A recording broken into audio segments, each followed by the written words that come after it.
is that after making a mistake, we need to face up to it. We need to tell the truth. That is integrity, telling the truth and honoring promises no matter the consequences. They call me a god. They call me a god. They call me a god. They call me a god. Let's go. I'm about to go off like a weapon. Fuel to the top, got a filled up engine. In my thoughts, obsession. I will not stop, no, I'm never second guessing. I got a God complex. Haters love to hate, but I never feel pressed. Got a lot on my plate, but I never get stressed. I'll take all the pressure like I'm acing this test. Tear it up like I'm Jason. I see the world like it's ready for the taking. I see this place like a game I'm playing. Straight to the bank to collect my payments. No negotiations, it's my way, I was born impatient. And like a damn Freemason, I'll run this nation. They call me a god. They call me a god. They call me a god. They call me a god. I don't know how to stop. I just go till I drop. Whether it's working or shots, give it all that I got. You can watch me work in my element. Anyone in the way is irrelevant. Wanna cross me, cool, not intelligent. Cause I don't forget shit like an elephant. Go ahead and tempt me. Put it on the line and you'll come up empty. If I got time, I'm deadly. Never caught off guard, no, I'm always ready. I got a hand real steady. Look me in the eye and you'll see no hezzy. About to get real messy. I'll put you in a grade 6 feet like Kenny. Call me a god. Call me a god. Call me a god. I'm called of God. Called of God. And she says, Tim Ballard told me he'd been called of God. Some wild-eyed prophet like... Love me tender, love me sweet, never let me go. You have made my life complete, and I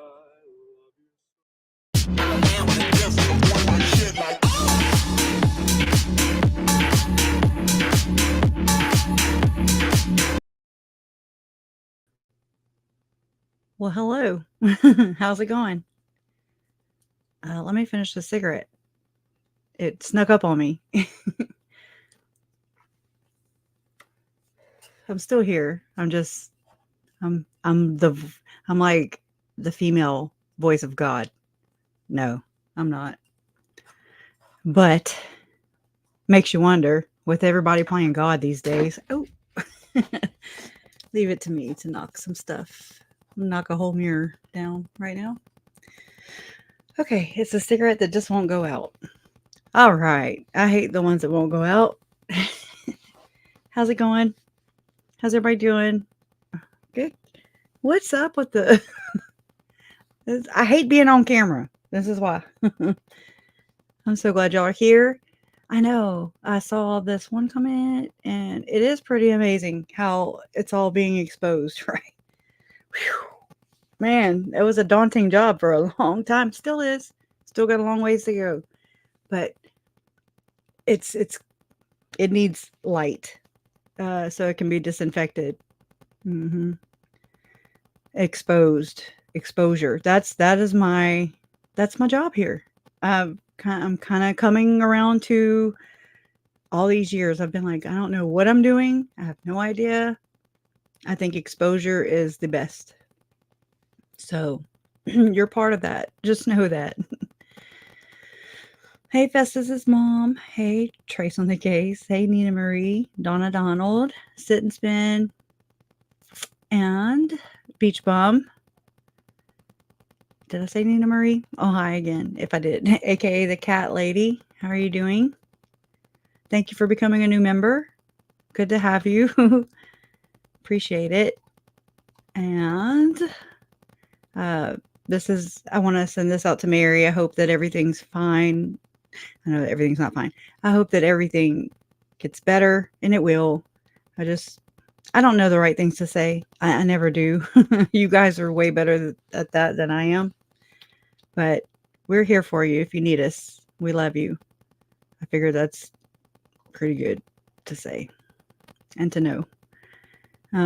Hey, KDH. That's good that her doctor has weekend hours in Oregon. Oh, okay. I'm sorry.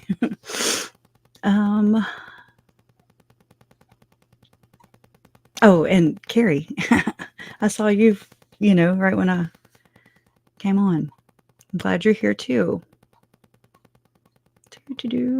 Sorry, getting down to the bottom. Hey, Robinette, how you doing? Leanne Forsberg. Oh, crazy discovery. I don't know. It's nuts. Oh, good. I'm so glad. That makes me feel a lot better. I know that it's not just, that's just it. It's not just to the story.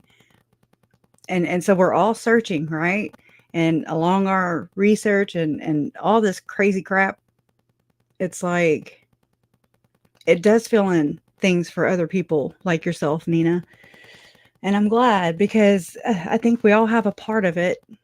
We all have something to say, something to contribute, if you will, that helps us put this master puzzle piece together, which is good. That's good.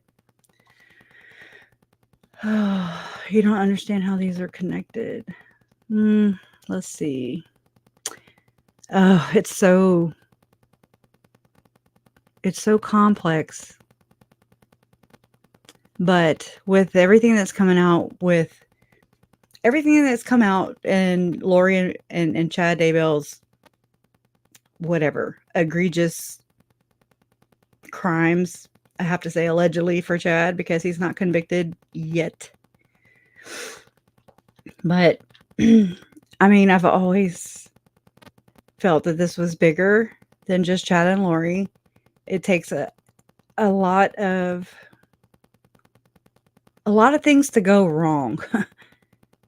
And a lot of things did go wrong in their case or whatever. And for the lives of Tylee, JJ, Charles, Tammy, and Joe.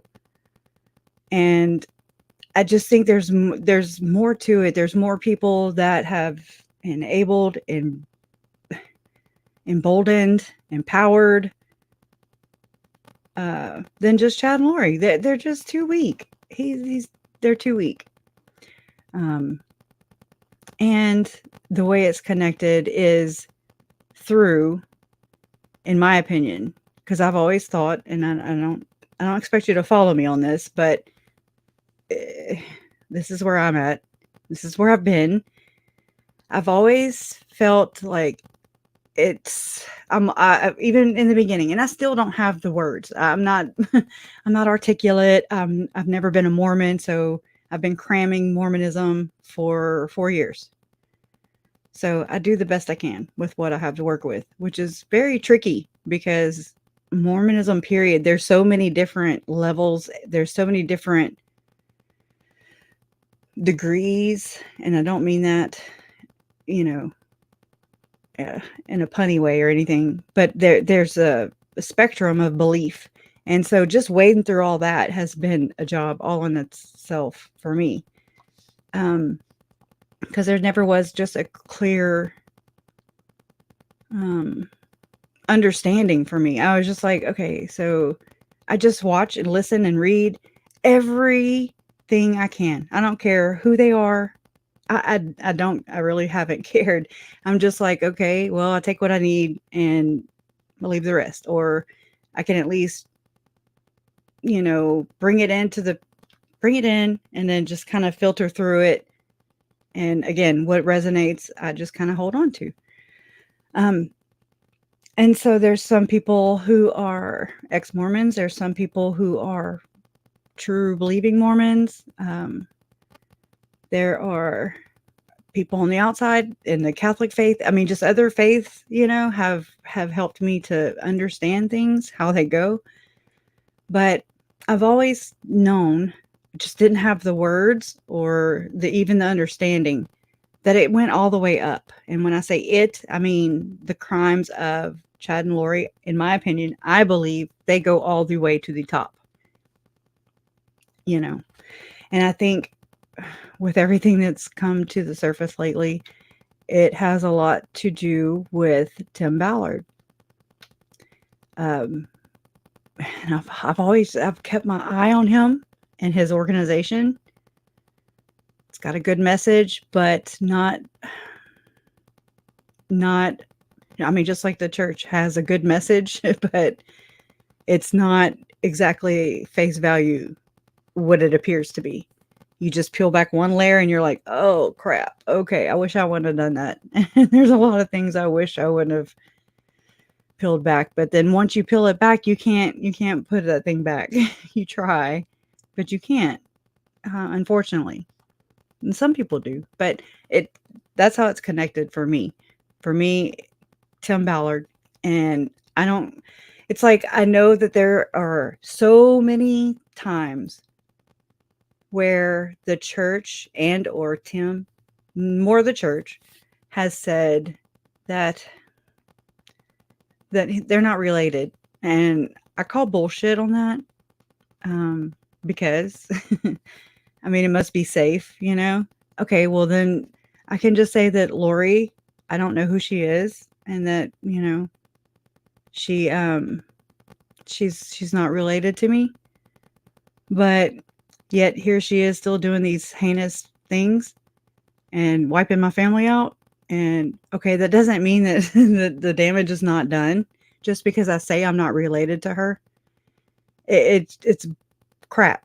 It's crap. It's another layer of deceit to have to work around. And I'm calling bullshit on that.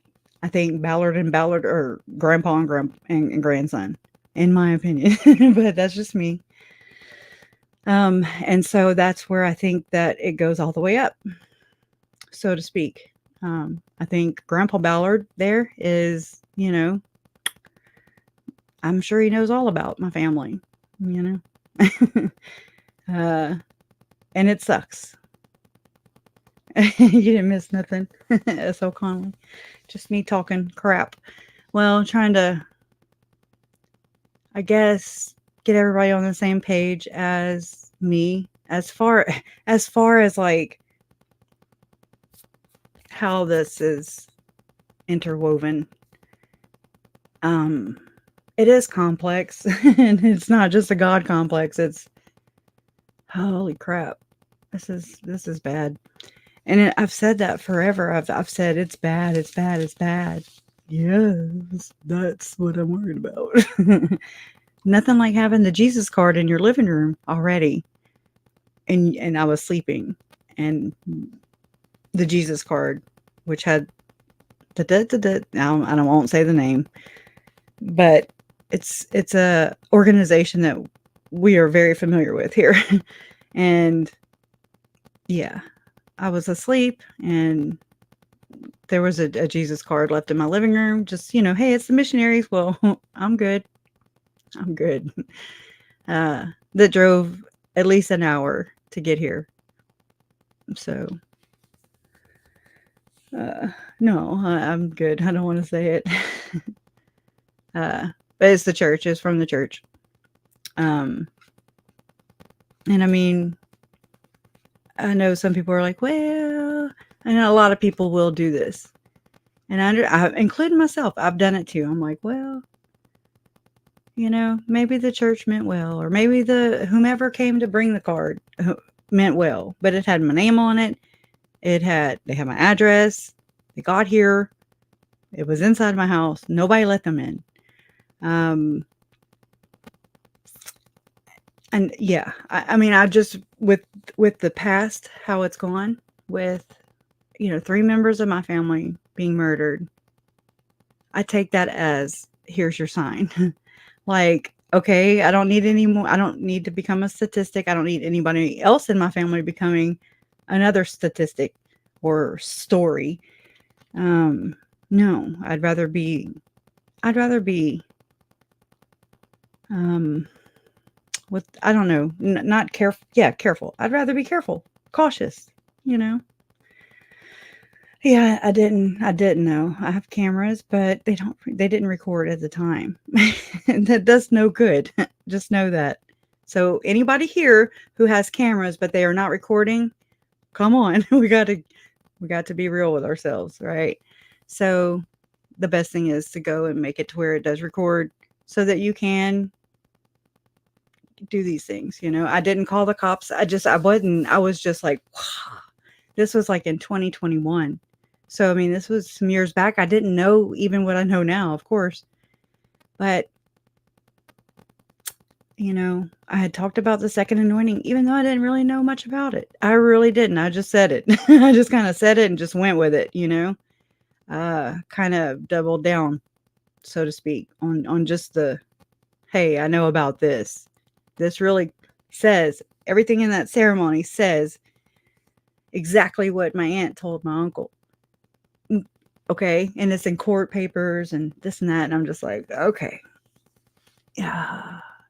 It's very, and it's very specific to the Mormon religion. It's not like, I'm sure there are other faiths and everything, but of course we're not dealing with other faiths, which is sick. I mean, it's gross if it even is happening in other faiths too. It's just because people, right? I don't want to, I just don't even, that's crazy. I know. It is super eye-opening. It is super eye-opening. In fact, I can't even go backwards. Like I said, once you peel back that layer and then you're like, oh crap. No, this is not what's going on. But it's opened up my mind and my eyes to even more things that are going on, in my opinion, worldwide as a world. And I'm just like, ew, I hope this doesn't go where I think it's going. But we'd have to have tinfoil hats on. We would have to go and borrow Nor Jasmine's tinfoil hats to talk about all that. So, it's nuts. And I mean, I'm not a conspiracy theorist. I'm not. I don't think I am. I just can't help who I'm researching. They're kind of cuckoo. So I have this debate with myself all the time. I'm just like, oh no. But you take what you hear and you learn from other cases that have been, coming out in the news lately. And again, the Mormon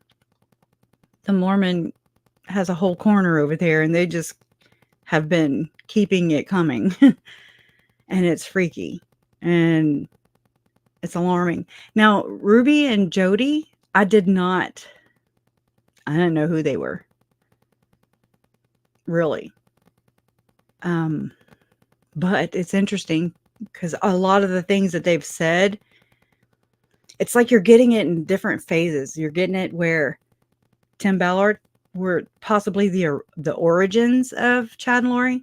Then you have Chad and Lori, their story. Then you have Ruby and Jody, and that's like what was to come. And then you have just all these different facets of this one story. There's so many different moving parts, and it is so hard to wrap your mind around. It's so hard to wrap your mind around. For me, it is. And I'm just like, it's like I don't want to say these words. I don't want to say what I think it is or whatever, because then it's like, it's like it puts it out there and that becomes reality in some sense,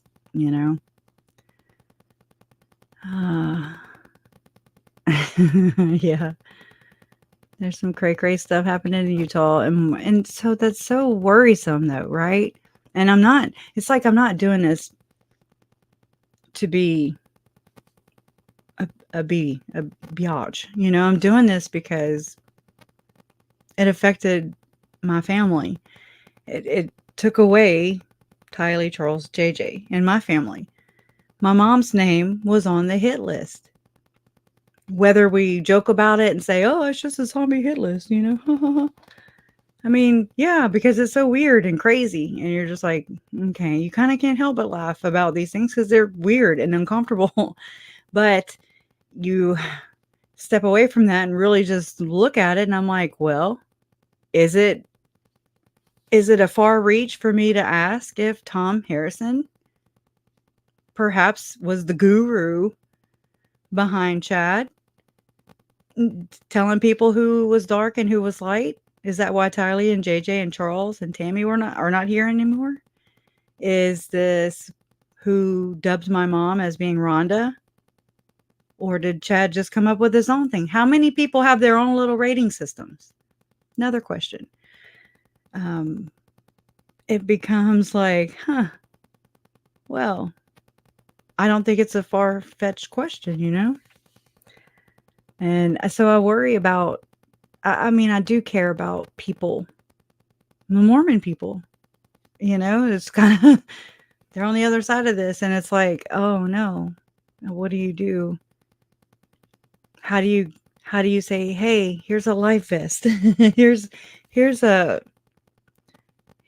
you know, what do you call that? A life raft. And I just want to throw it to them and just say, come on, just, oh, you know. And so a lot of ex-Mormons are like that. There's that whole thing with Mormons and ex-Mormons. And when you leave the church, and again, I'm not Mormon, never been Mormon. Didn't even know Charles and Lori were Mormon. Okay. That's how much I don't know. I didn't know. It was not a big topic. Yeah, that too, right there. I can't say the P word, but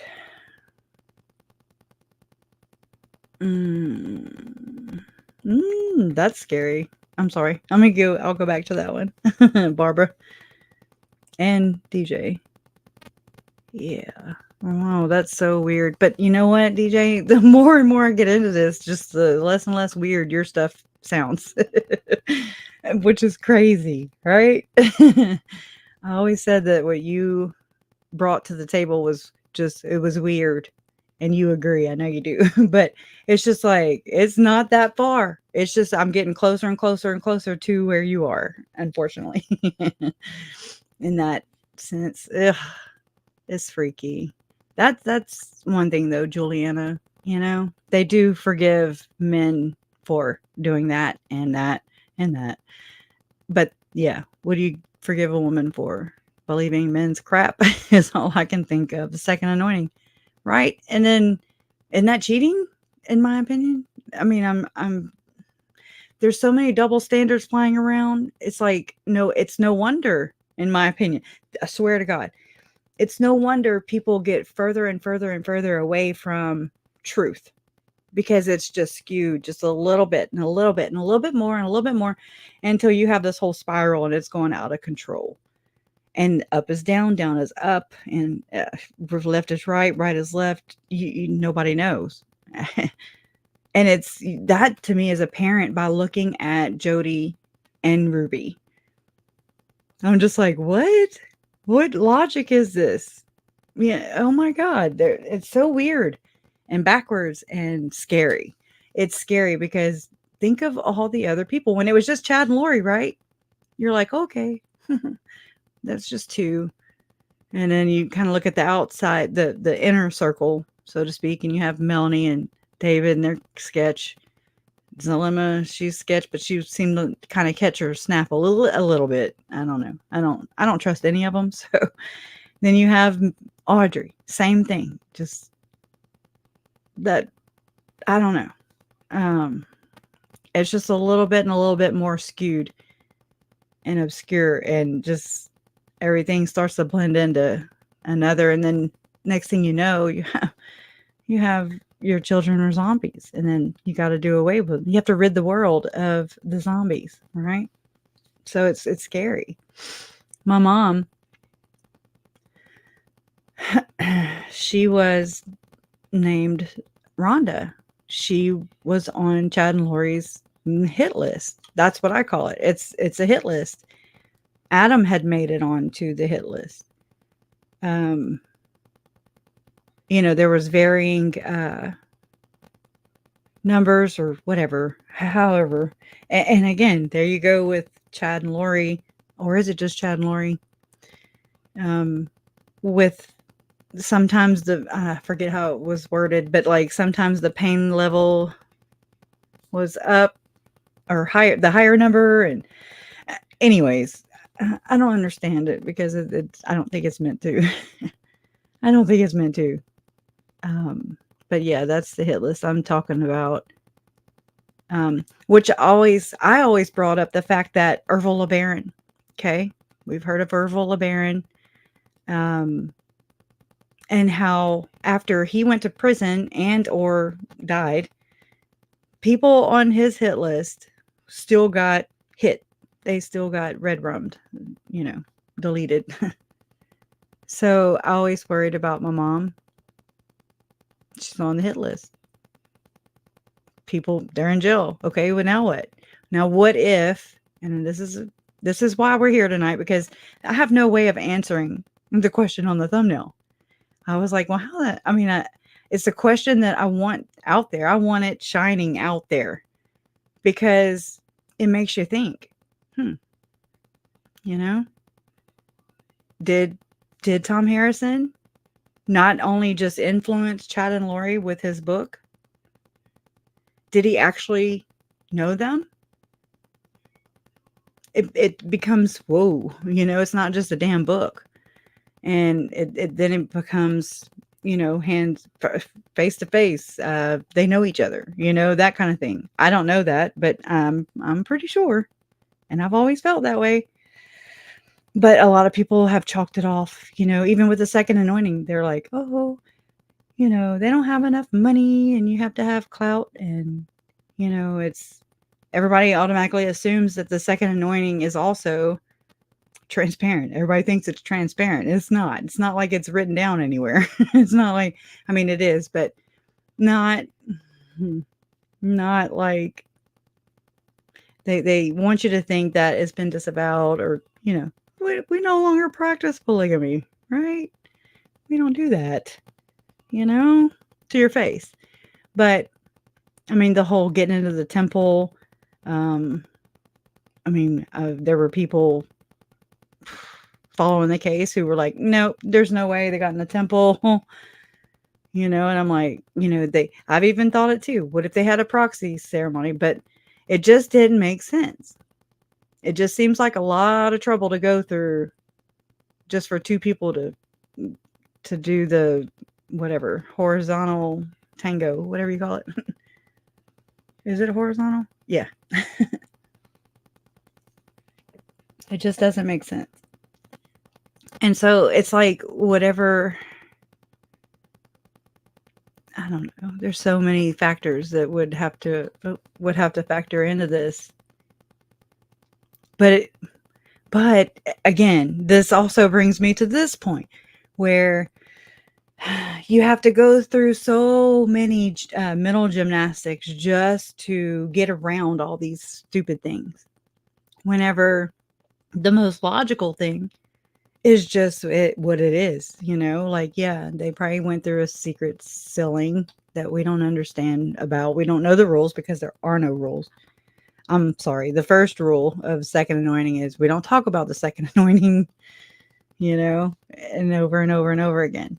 Again, these are not answers that I'm going to get, obviously, unfortunately.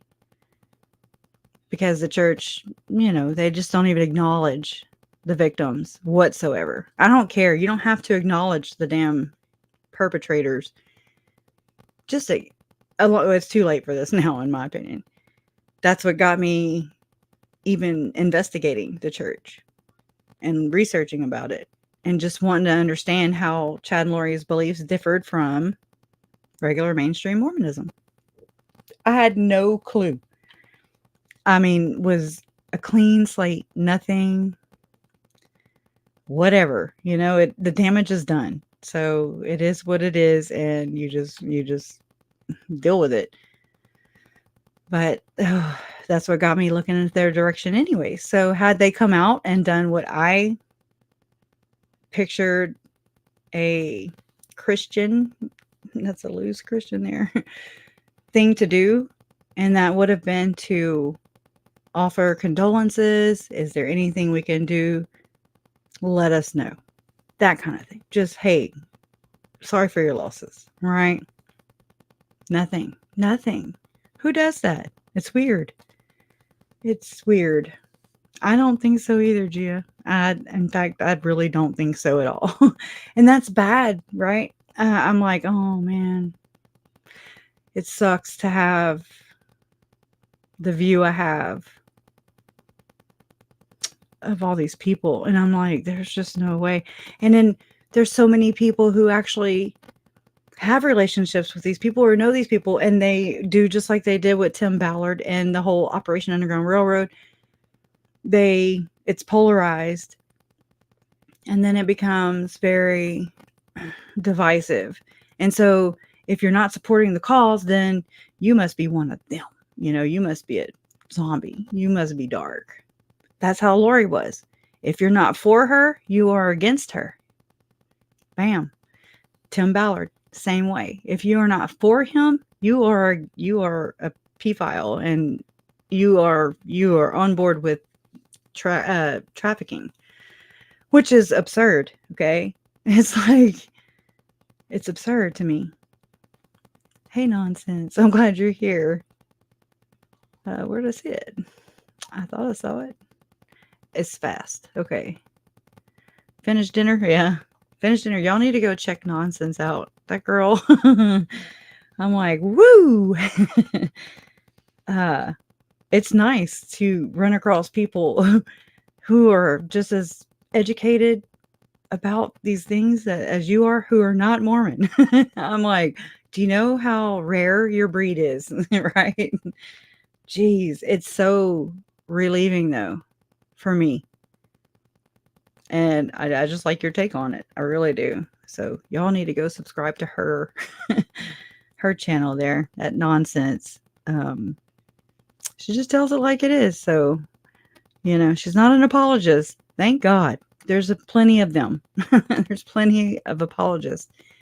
These victims don't have a redo of their lives. It's not like, okay, well, Chad and Lori are convicted. Future tensing, right, for Chad. Yeah, Juliana, she does. But for Chad and Lori, it's like whenever they are both convicted, that doesn't bring Tylee and JJ and Charles and Tammy and Joe back. It just doesn't. And I mean, I wish it worked that way, but it doesn't, unfortunately. So, and I mean, just think about what would have happened to Ruby Frankie's 2 children if that boy whatever happened, and he got his way out of that house, ran for help, buckled. He made the neighbor buckle. I mean, I just feel so much for that man, I'm just like, oh, bless his heart. Because he's sitting there describing how this boy is appearing, and I'm sure he's trying to hold his stuff together so that he doesn't freak the kid out, right? But he's explaining and describing how this kid looks and how he appears to 911, and he buckles and he loses his shit. And I mean, it gives me chills because I can't imagine. And he, all the while, I feel like he was holding himself together for that boy. So, by the grace of God, or whatever, he escaped. Thank God. It's not like they were just locked in the house. They were locked in a damn safe, from what I know. And it's scary. That's scary. And then to hear that the same neighbor, say that they've had trouble with this neighbor before, talking about Jody. I don't doubt it. And I don't think it was just with those kids. No. There seems to be this thing, which is something else, looking into the Hamblin case. David Hamblin, who is another Mormon therapist who does some psycho shit. Okay. No, not even allegedly, because he admitted to doing some horrible things to his daughters. And he's got links with I know y'all watch Lynn Packard, right? Go sub to Lynn Packard. Please. The man has, how do I say this? In this peripheral, I guess you could say, has uncovered some shit for me in this case, in all the cases. And I know that it was so hard in the beginning and throughout this whole thing until this really started busting loose. And it was so hard for me to say, well, I know I confuse people with, because I mean, I would talk about Operation Underground Railroad. I would talk about Tim Ballard. I would talk about David Hamblin. Just the more I got to break off a little bit from Chad and Lori and just kind of, I had the time or whatever to just kind of dig into these other cases. And I'm like, oh my God, this is what's going on.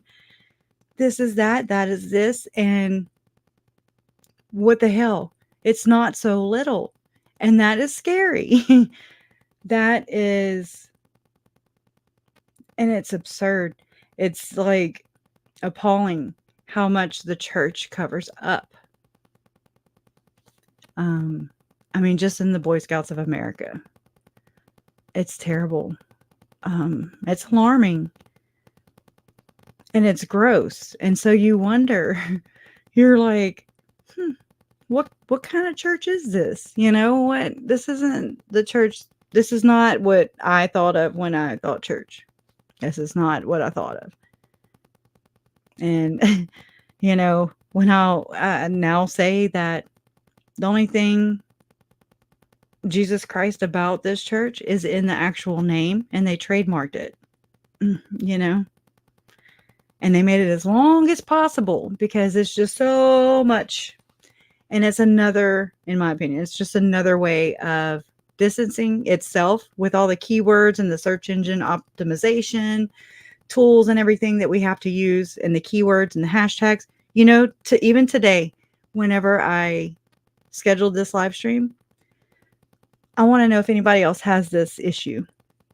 But whenever I hashtag Tim Ballard, Thom Harrison, and I've hashtagged the shit out of his name over the years, both of them, neither one of them pop up for me to click on. And I know a lot of people are talking about Tim Ballard. I know a lot of people are talking about Thom Harrison, Visions of Glory.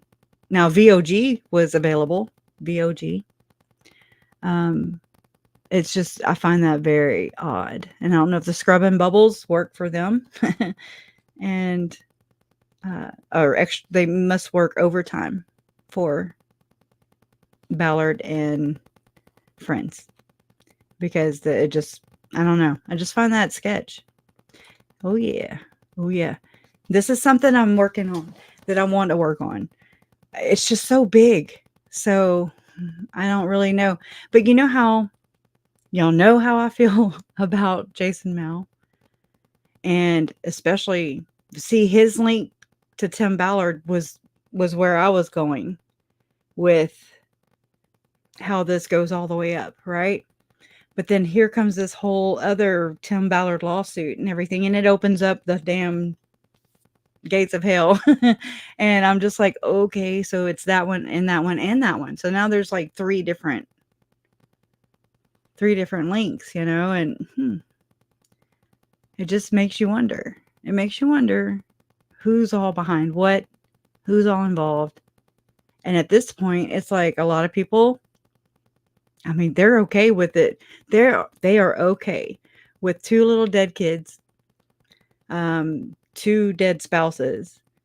They're okay with that. They're okay with, you know, being affiliated with people who hoe around on each other, on their respective spouses. And it's in these conferences. And I find that super duper sketchy all in itself. You know, I'm just like, I'm not saying that it doesn't happen, but it just seems a little, and they weren't the only ones, I don't think. Look at David Warwick and Melanie Gibb. They weren't divorced all the way. you know? But it's like David Warwick, he don't know his ass from a hole in the wall. Melanie Gibbs, she can't ever recall.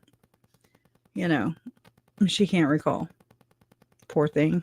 Bless her soul. That was sarcastic. But yeah, so what I'm wanting to do is to take all of the flyers. This is something I don't think anybody has done. If y'all know anybody that has, let me know. That would be great. I've pretty much scoured all of YouTube for 4 years and other places, you know.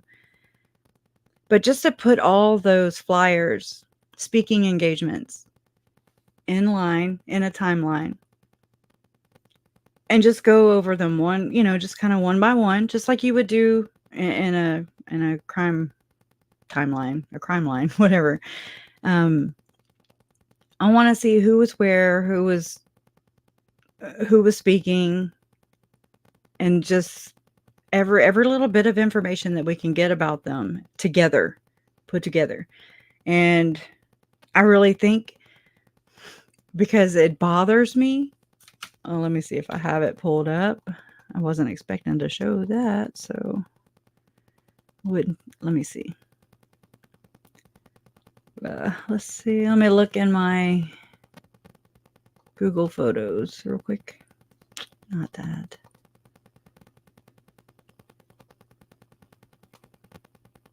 I think I just closed it out. I did. Ding dong, huh? Yeah. Let me open it back up. All right, let me punch this in. Jason Mao. So where are you at tonight? I'll look whenever I get back, as soon as this thing finishes computing today. All right, let me go over there and we'll share. Why? Because sharing means caring. That's why. I don't know if they've been excommunicated. I've heard, but then again, you know, you never hear it from the church. Not unless you're Chad or Tim. But either way, it doesn't matter. It's like they do so many fake excommunications and things like that. It's like whatever. Chad was excommunicated after the fact. So I think whenever the church was like getting the records together to hurry up and leak them to, allegedly leak them to court TV. And they were like, I'm glad. S.O. Connolly, cook it good. Anyways, I wonder if they were like, okay, what dates? And then they just, you know, put some dates, and then they were like, oh shit, wrong dates. Almost, church, almost. Right. Okay, so we're just going into my Google Photos, and with this, there's going to be a lot of the same photo, because I don't know why it does this. It'll save them like 2, sometimes 4 times. See, 1, 2, 3. And a lot of these are just, you know, I go in and I grab something, or I see something, and then I screenshot it. So I have them about 100,000 times, right? Maybe 144,000. That seems to be the going number here. But okay, so Jason Mel. This is what bothers me about Jason Mel. And so this was the same day as, the same weekend as the weekend that JJ was murdered. And I just call bullshit, because this Jason Mao was over in, allegedly, would love to have his tracking system, or tracking, or his data. I would love to have his GPS data, because I call bullshit. I don't know what it is. There's a lot of you who feel the same way too. Super sketch.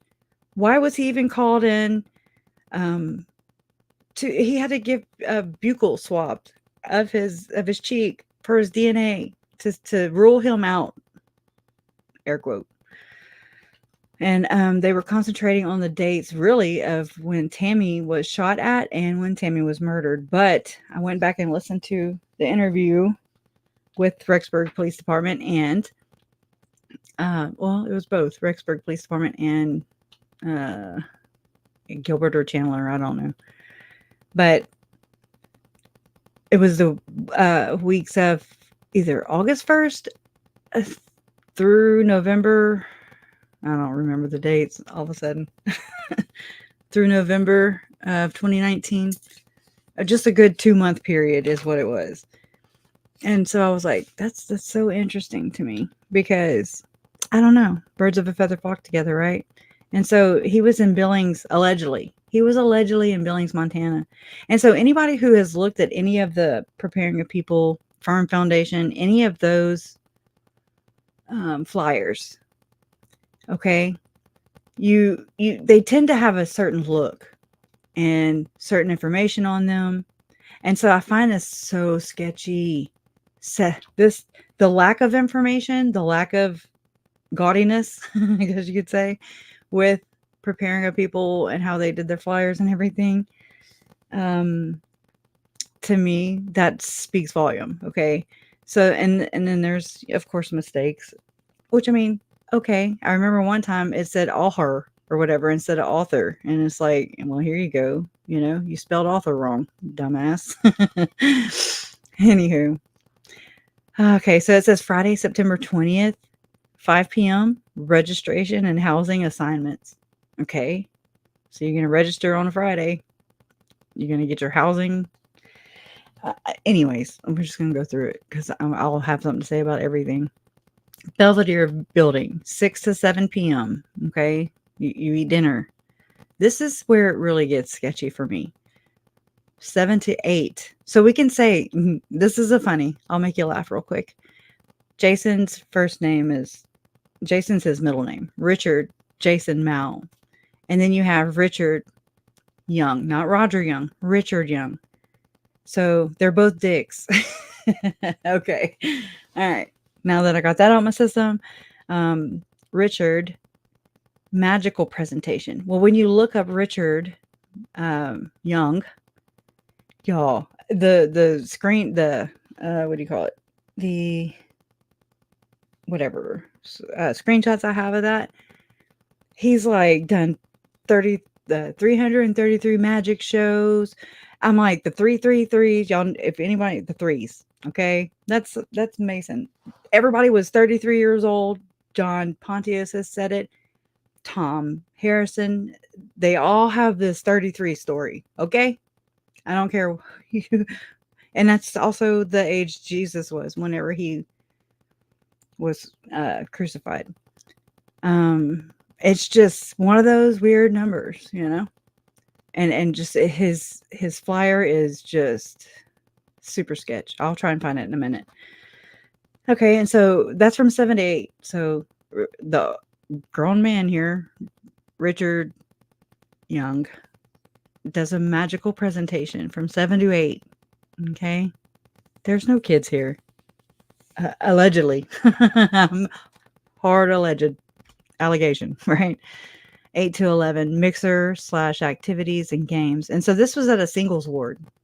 Just know that. That seems to be another theme that I see over and over and over again with this whole thing. And the LDS singles internet, like the online dating apps.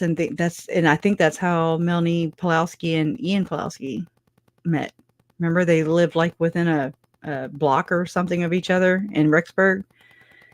And then Ian Pulowski, you know, I thought that he used to work for Melaleuca, which is owned by Frank Vandersloot. I won't say that again. But then I thought that he, you know, moved to Arizona with his new wife. New wife, new life, right? And so they moved to Arizona. But then just last week, I looked up Ian's name and brought me to his LinkedIn. And I was like, oh, crap. It said that he still worked for Melaleuca, which, Frank Vandersloot owns East Idaho News. Just let that sit there for a minute.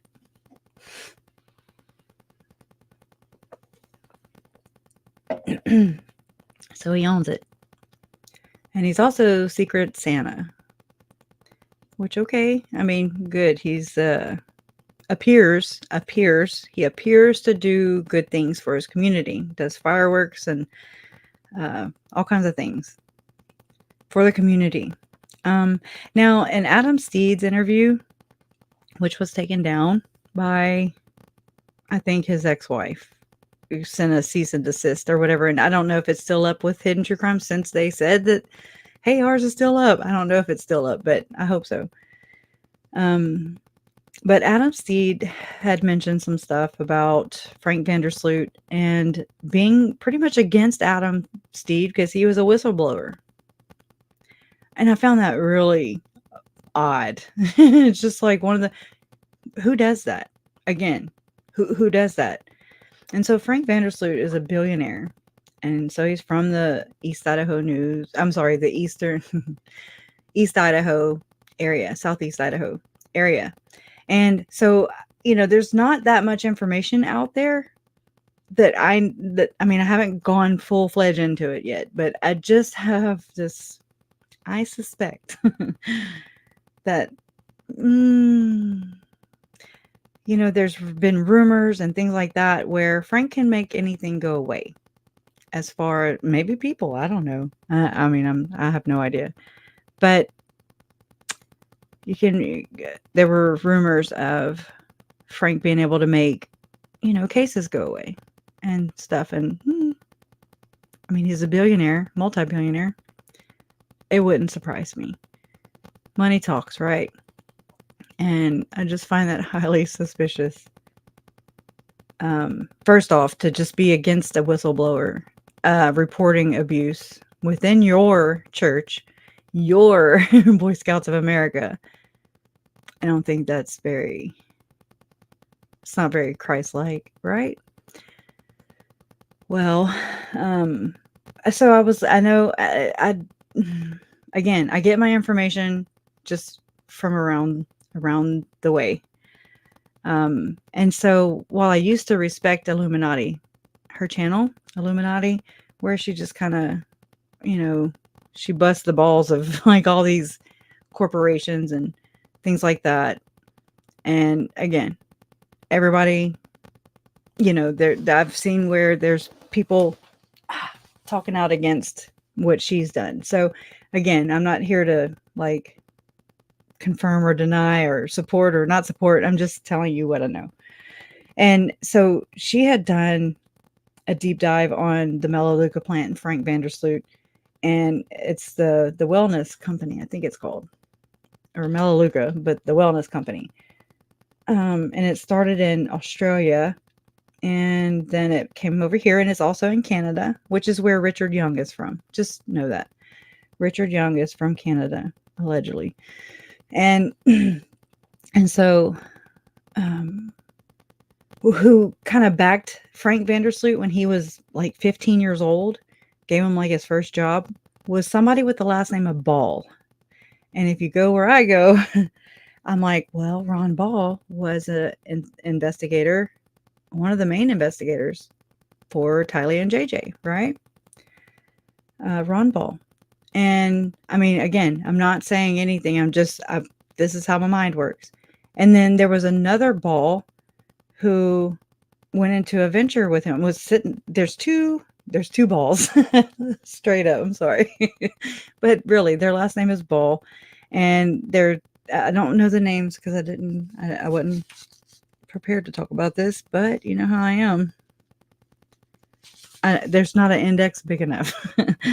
But so there's two Ball guys, last name Ball, and they sit on the board of directors and everything with his nonprofit organization. Shocker, right? I know. Everybody has a damn nonprofit. That's why that so freaked me out back in the day when I was looking to start a nonprofit for Tylee and JJ and Charles and Tammy and Joe. Legally, I don't know my boundaries, but either way, I got spooked because I was like, there's so many people that start these nonprofits and they're all crap. They're crap people. Okay. And so it freaked me out. And I was just like, well, I don't have time to research that right now. So I'll have to come back to it. And just the more and further we got down the road, I really am super sketch about them. You know, I mean, I've looked at a lot of them, well-known ones that I have donated to, and I'm like, oh crap. So we just have to be careful and, you know, do it with and educate ourselves to the best of our ability, you know, to support. If not, just keep your money, you know. But anyway, so I don't know where I was going with that, but yeah, just know that about the Vandersloot connection, right? And again, he owns East Idaho News, and I mean, I can't help but wonder why and what's controlled, what gets out to us, what doesn't get reported on. You know, there's nothing against the church. You know, there's nothing, and I say against the church, there's nothing really forthcoming that's not, wouldn't be looked at as not such a pretty picture. Like Nate Eaton, he will not interview me. You know, I'm just saying, not that I'm anything, I'm nothing, you know, but I mean, you've seen from every other family member, but not me, for sure. He won't even look at me now. It's crazy. I find that interesting. But, and again, it's not like I would go and tear down the damn church. They're doing a good enough job by themselves, honestly. You give them enough rope and they will hang themselves, so to speak. I mean, that's anything and anybody. It will come out. So, but anyways, I think it's okay that it's okay to talk about these things. And, you know, I shouldn't be skittish, but I am. It freaks me out because people will look at me as, I mean, I've been accused of it. You're just why are you trying to take down the church? And I'm like, really? I mean, first off, that is not I don't have anywhere in my body or my mind that wants to do that. What would I get? What would I gain from tearing down a church? First off, I'm only one person. Okay. Thank you, I guess. Number two, it's just, what would I get out of that? I want the church to change. I want the church to be who they try to present themselves to be, to unsuspecting people. Okay. I don't want them to be almost $1 trillion company. I don't want to see such a huge, rich, powerful, wealthy, corporation be so shitty to everybody who contributes to their cause. The cause of money. Okay. Follow the profit with an F. Follow the profit with a $sign. Follow the money. And I mean, that's what they value, is money, because it's not the people. And I've seen that through their fruits. By ye fruits, ye shall know, right? And so that's what I see. And I'm sorry, it sucks. I hate it, but it is what it is, you know? Whenever I start to see difference or, you know, a change, then I'll be the first one to tell you. I will. I'd love to report on that. I'd love to talk about that. But that's not the case, unfortunately. And there's so many other corporations just like that, you know? And I mean, we only have time and computer memory and gigabytes and you know what I mean? Space to harbor just some of the stuff we know about the church. But anyway, so this says Friday, September 20th, Belvedere Building. And so this is in Billings, Montana, which is a good, it's like a 5-hour drive to Rexburg. So I mean, it's the same weekend. So it's not even the one that Melanie and David allegedly drove in for. No, not allegedly. They did say they drove in for the Firm Foundation, the Firm Expo that was held in Rexburg the weekend that JJ was murdered. But I really don't see many flyers or any. I really don't have any flyers from that specific, what do you call it? Conference, you know? I really don't know. So that's interesting. But okay, so Friday is September 20th. Saturday. So Thursday is whenever Melanie Gibb came in to Rexburg. And JJ. So right here it says Saturday, September 21st, they have breakfast, service projects, temple session.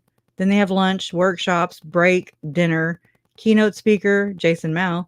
And then they have a dance, activities, games. Okay. Compared to any other damn flyer that you have ever seen. Was it this basic? For me, it's not.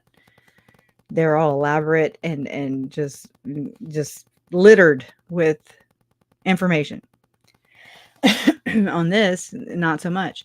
Then it skips. Now, this could just be a regular, just everybody makes mistakes, right? Every human makes mistakes. Well, it goes from September 21st to September 23rd. Where's the September 22nd? Okay, again, could be a typo, right? Lord knows I don't know my dates. And so they have breakfast that Sunday morning. Okay. Because that Sunday is actually the 22nd. And then they have sacrament meeting at 8:30 to 9:30. Then 9:30, they pick up a sack lunch and departure. Right. And so, oh Lord, I have quite a few copies. I don't even know what this is. So hold on. It says, this is where Melanie Gibb, David Warwick, Jason Mel, Sean Littlebear, Julie Rowe, Hector Sosa, Mike and Nancy James, and preparing people to play a role in the case. Oh, I think this came from a Facebook group. Yeah. December 4, 2019, FBI in Phoenix investigates Lori and her fellow podcasters, Melanie Gibb and Jason Mao. Intelligence analysts listened to podcasts the trio did together and quoted Lori in the email chain. Yeah, that was from a year before, December 4th, 2018. All right, let me back out of here and go to the big thing. Oh yeah, here, you'll enjoy this one. Because he's all about spreading greater light and knowledge. So there's a light bulb right by his dinghy. At a Mormon temple near you. That's something I made a long time ago. I have to have fun somewhere, or I will go insane. So yeah, I shared this when I was in Boise. So Jason Mao was allegedly in Billings, Montana for a speaking event at a singles ward on the same weekend that JJ was murdered, right? And yeah, I have 115 of those.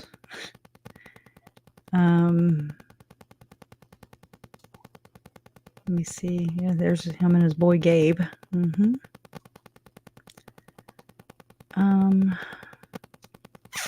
Here, we'll listen to him speak.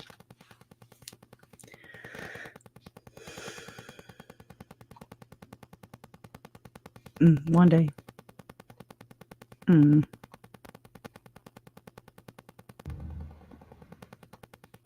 He removed his spirit and left him alone on that cross. You want to talk about a hero. You want to talk about a champion. You want to talk about a warrior. You don't need to look any farther than our elder brother, Jesus Christ. If you want to know how to live your life like a servant, like a hero, like a warrior, don't look any farther. It is pain that redeemed you in the Garden of Gethsemane. It is pain that purifies you. Do not be afraid of the pain. It is a gift from God. Do not blame anybody for your faults. They are there to make you stronger. And your abilities are there to serve other people because you are a warrior.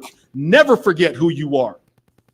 Whatever your problem is, fix it. You are more powerful than you could possibly imagine.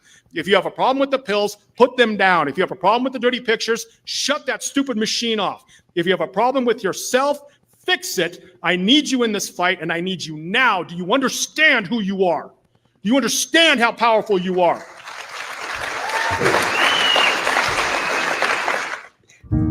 Sir, yes, sir. Sir, yes, sir. Right? Holy crap. Right? How many people thought of Jody and Ruby right there? I know I did. I was like, oh, okay. Yeah, I can see that. Oh.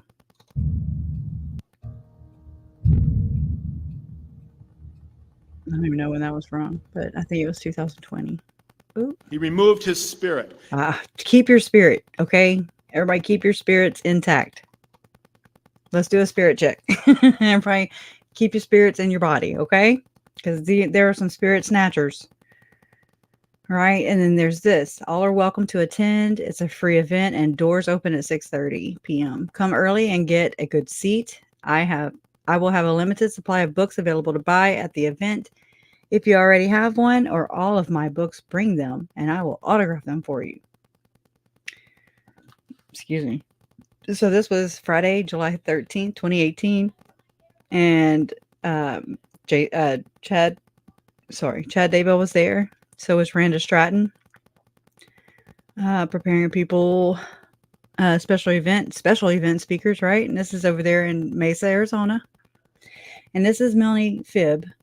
Okay, staying out of the box. I'll be there, right? And I'm sorry, my son's talking really loud. Like he just got out the tub, so he's energized. Time to warrior up. Come and be a part of this growing movement. Sounds familiar. Sounds like Tim Ballard.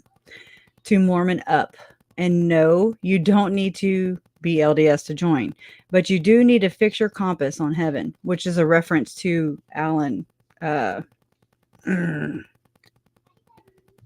David Allen or James Allen. I forget his name, but he's like this big guru. Scholar. With time. Okay. Anyways, but you do need to fix your compass on heaven, act like a true Christian, and seek the face of the Savior. Seeking the face of the Savior is the second comforter. That's the whole thing with Denver Snuffer, passing the heavenly gift, and second comforter. Or if you're talking in Tom Harrison terms, or you know how Tom Harrison frames it, it's and I always mess it up, Mahonri Moriankamer experience. Okay, seeing Jesus allegedly face to face, in the flesh, in the temple, which is code. Okay, just it's being in this group, in the club. Lord, right? Yeah, how to see Christ in the flesh, as taught by Chad, Lori, Zalima, Jason. This is one of the gurus, we'll just say. Right? This was his ex-wife, Linda. This I got from We Saw the Devil. Right? I missed them. This is Nikki Wood. This is, and I think about the last names. Nikki Wood. I think of Rob Wood, right? And so this is I don't have the video right here, but I do have it, but you know, they're singing and stuff, so I get flagged. But Nicole Bonilla right here. This is the Vimeo account for Nicole Bonilla, and she's Gabe Bonilla's wife. But Nikki Wood is who he married after Linda. And we know there's a lot of divorces and that. So Catherine Spencer, who runs American Family Education, got married 18 weeks ago. This was a long time ago, though. She is now Catherine Dorr. Another person recently divorced and remarried. American Family Education is run out of homes. And somebody put, I still want to know what happened to Jason Mao's first wife. Jason Mao is also involved in a couple charter schools and, quote, the ranch, unquote, that they have a lot of firesides. They have a lot of their, spelled wrong, firesides, is John Vulcan Academy. So I've dug into Catherine, but not so much the John Vulcan Academy. So here's this infamous thing right here. He posted this dog or whatever. I have it, but just not right here. Jason Mao posts looking for electric miter saw, and that was Monday, September 2nd, 2019. You know, sorry, there's gonna be a lot of the same.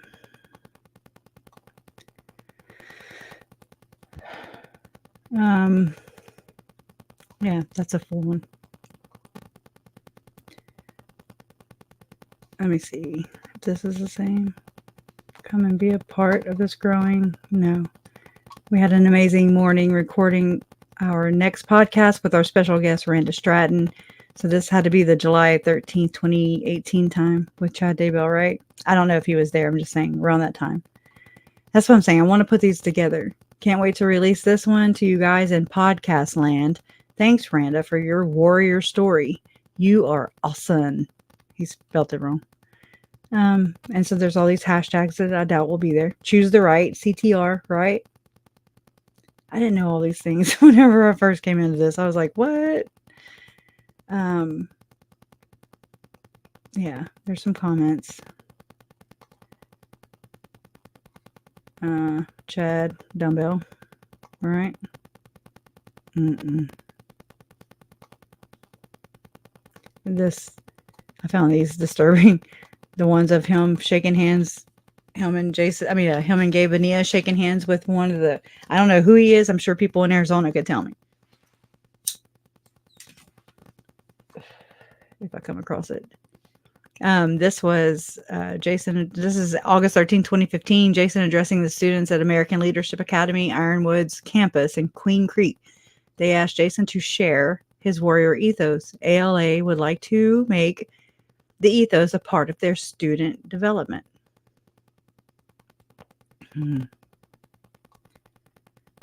So he's around children, right? I had a great book signing. This is August 18, 2015.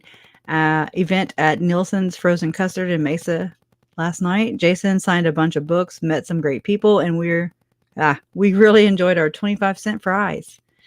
If you missed us, find the book at your local Deseret Book or Seagull Books or your favorite independent LDS bookstore. He now works for the church, right? Sunday, September 20th, 2015. So, he's been going at this for a long time.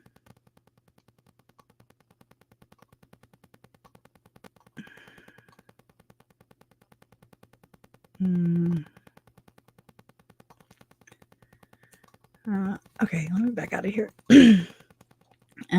Let's see. Yeah, you have Jason Mao, Chad Daybell, Mike Stroud, Dean Sessions. I wonder if this is the dean, even though I don't know. There's a Tim Ballard in the lawsuit or whatever. There's one of the victims who wrote a report or whatever that went with the lawsuit, and they talk about Dean, and they do the initials DS also. So I'm like, I wonder, that's all we can do until we know more. Dean Sessions, Universal Model. He's pals with, Rod Meldrum here. And there's Hector Sosa, Mike. I just went blank. Mike. No. Anyway, Sean Little Bear. There's Bruce Porter and Thor Furuseth. Okay. Yeah. Jason Mel responded, "Hi, Lori." Yeah, because it went from I brought it down. Anyways, it says, "Thank you for this came from the FOIA docs. Thank you for those kind words. I will pass your info along to a lady named Melanie Gibb, who is the point of contact for a lot of the stuff we do. Also, you and Nicole Earl might want to check out this website, preparingapeople.com. There is a big expo in November where you are going to be married. Sealed to Chad. Wink, wink. For like-minded people. And you all should come. Great speakers and events." Sounds innocent, don't it? Oh, here it is. Here's the... Look who requested a copy of A Hero Rises. Arizona majority... Okay, here you go. Arizona Majority Leader Andy Biggs. So author Jason Mount, illustrator Gabe Bonilla, and creative director Nicole Bonilla were off to the Arizona State Capitol to hand deliver Senator Biggs' book. There you go. Oh, look, I wonder if that's Tim Ballard's dog tags. I'm picking. Anyways, I don't know why, but I've always looked into things like who's connected to who. I don't know. I didn't even know I did it. There's one where he's speaking at the school where Tammy taught at, but it was, before, of course. Sorry. Okay. Let's see. This was 2014. Here you go. Buy some merch. I'm just kidding. Don't. And he was on that veteran show, which I have. I didn't know where it came from. There was a Lori Daybell channel that popped up on YouTube. And at first I was like, oh my God, I know it's not Lori. She's in jail. Who is behind this YouTube channel? And as a family member, it's a little daunting because whomever it was who had the Lori Daybell channel, it's not Lori. Okay. That everything on their channel is not theirs. They even had some of my home videos up there. Okay. And so it was kind of like not a game that I was playing, but it was just like I always try to figure out who's behind things. Why would they do that and go under that name? Why would they email me, and thank me for crediting their channel? Okay. Then they asked in the email, heard your mom wanted to know more about the fringe, whatever. It was something like that.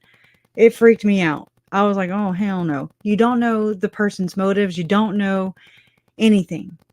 In my situation, you don't know who this person is. You don't know who is behind this channel. You don't know their intentions. You don't know why they're there. It's just not clear. So I look at everything very cautiously, Well, let's see what this is. This could be from, who knows? I think maybe Denise Rainey. I don't know.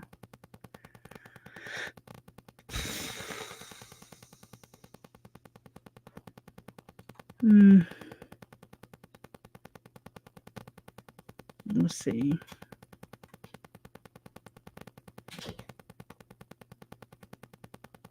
I think he's saying Google it up.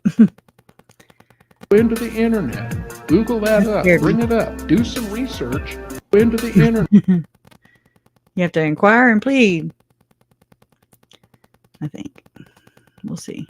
This is Mike's Take this crowd. to Father and say, what is this fullness of the Melchizedek priesthood? Go into the internet. Google that up. Bring it up. Do some research.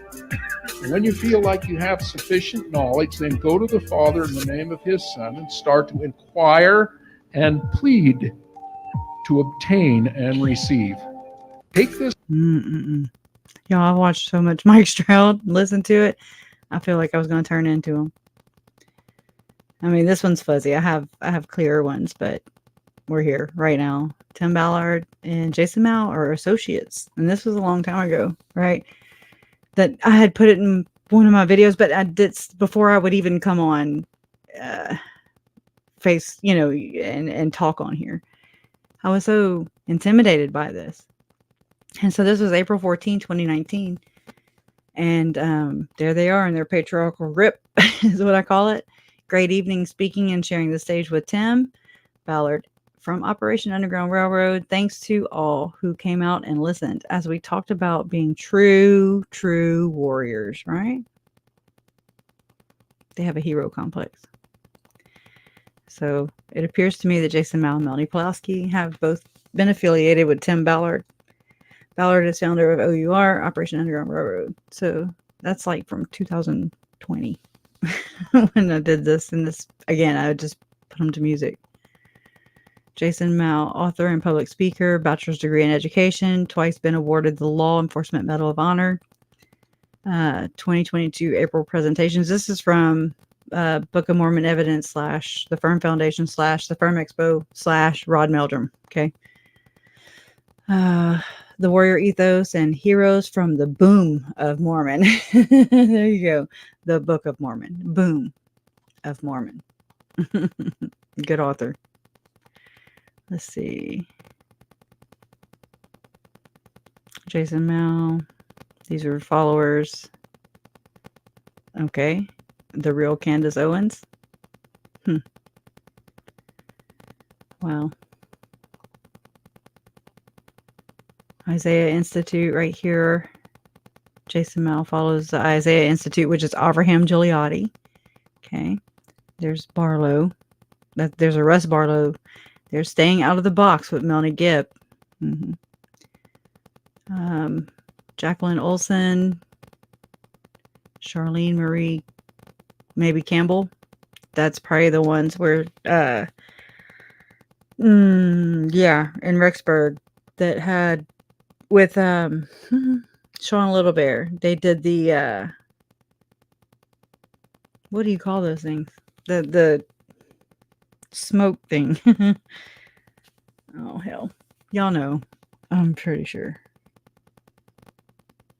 Oh my god, I can't think of the word.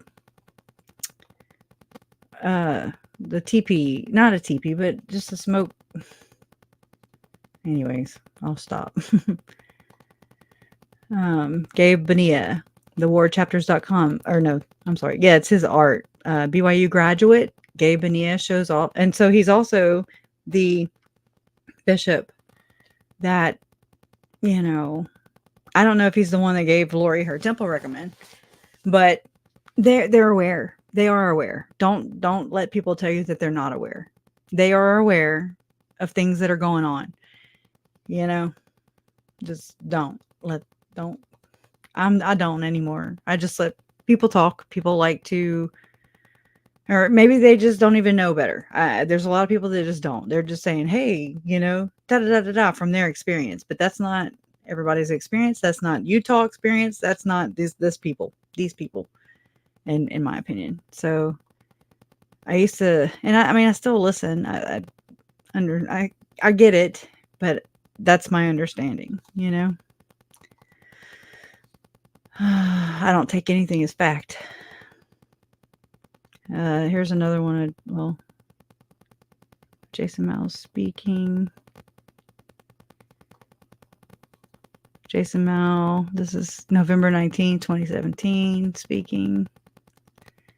This is a speech, but it's not cropped or whatever. It's loud, so prepare yourself.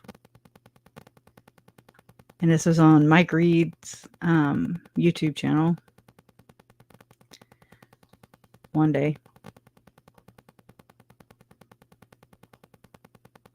It's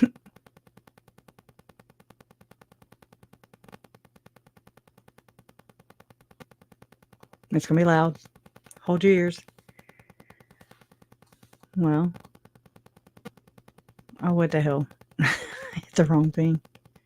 I'm sorry. He's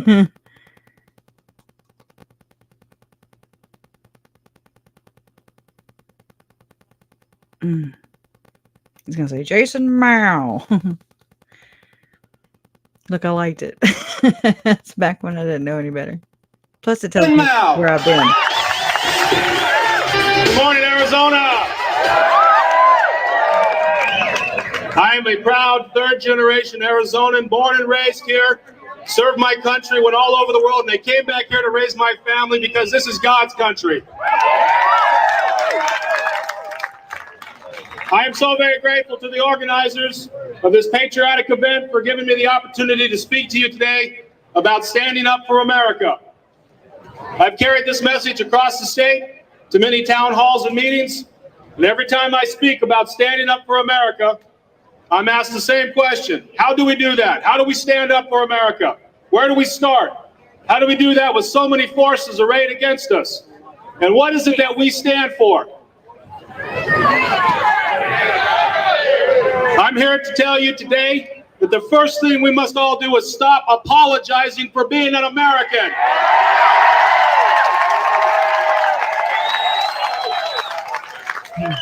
We must stop apologizing for having the same value systems and morals set by inspired men like John Adams, like Thomas Jefferson, like the sage of Philadelphia, Dr. Benjamin Franklin, and like that indispensable man and father of our country, General George Washington.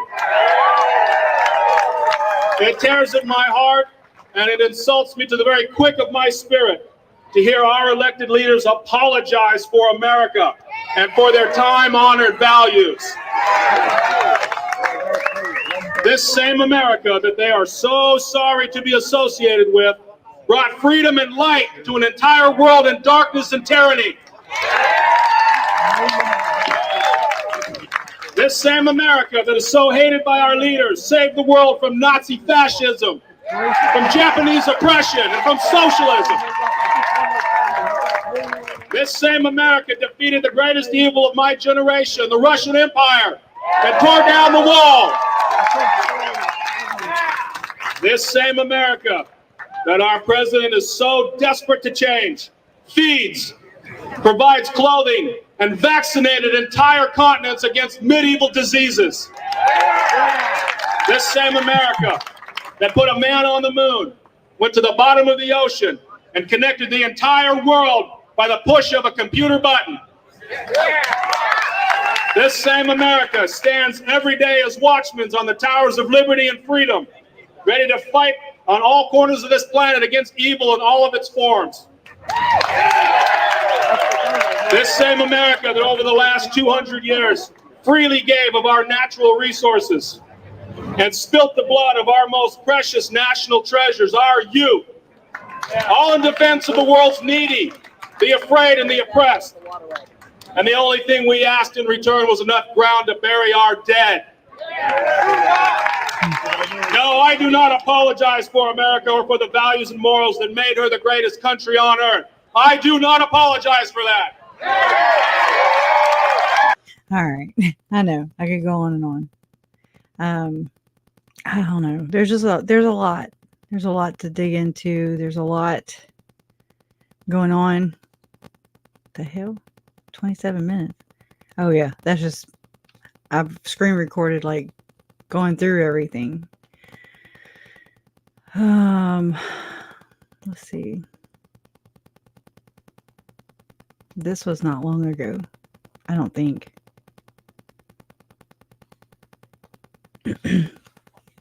Let's see. This is me trying to figure it out, right? Saturday, and this is a long time ago. I mean, but it's after Lori and Chad happened, but it's still, they're still going on. They've not stopped. They didn't even skip a beat. And that bothers me. It always has, and it always will. And I don't understand how people can be this ingrained into murder stories, and murderers, and not, I mean, nothing. He had the persecution complex. Well, did you know what they're doing to me? They're trying to take down, cancel my speaking tours and whatever in your speaking tours. Okay. Screw you and your speaking tours. All right. It's such a pain in their side. But none of them had the decency to stand up for what was right. They talk about it, but they don't do it. It's just goes on to, it's just one of them things. And it bothers me. And I know it bothers a lot of you guys, and that's why y'all are here. So anyways, oh, I didn't know I was behind the thing. Oh yeah, I was. Okay. My bad. I thought I was on the screen. But anyways, yeah. And there is a lot that they say that you agree with. I know. I'm right there with you. I do too. And I'm just like, but where does it go wrong? It's it's embarrassing to America for America. Yeah. He's a good speaker though. I mean, I don't know. I'm not political, so I don't even know what they're saying unless I sit there and listen to it like I just did. And I'm like, yeah, but then I also know that they talk a lot of caca, in my opinion, they talk a lot of caca, and bullshit walks. It obviously sells too. So that's something they all have in common, in my opinion. But anyways, so the thing goes back to, and I know we didn't really even talk about Thom, but again, It's like you can bring these, I can say, I'm going to talk about Lori. And I mean, when I talk about Lori, I'm talking about the other ones.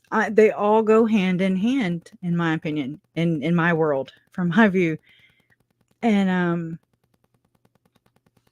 you meet one, you meet them all. They're like-minded people all the way. He's a good yeller, yeah. You can tell he was a soldier, you know? And it's like, I know. I just tried and I was like, no.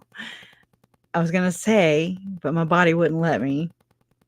But it's like I could try. I can try to compartmentalize and separate them from what they are involved in, but then I can't because oh, TC, I'm sorry. Yeah, I get it though. I get it. Just yeah. Talking, it's like people talking at you, right? Does that make sense? I shut off too when people talk at me. I'm like, yeah, I'm gone. Yes, Juliana, there are. Unfortunately, there's a lot of like-minded ones right here. And it's so scary for Tylee and JJ. It just makes my heart hurt. You know, they were kids. And just their mom had all these freaking weirdos around them. And it bothers me. Yes. Do you get how he's like Tim Ballard in that way, in that sense? You know how Tim's like, you know, just support the good cause. It gets into your feels and everything. Yeah, Lily, I know you're not from here, right? You're from Australia, I think, huh?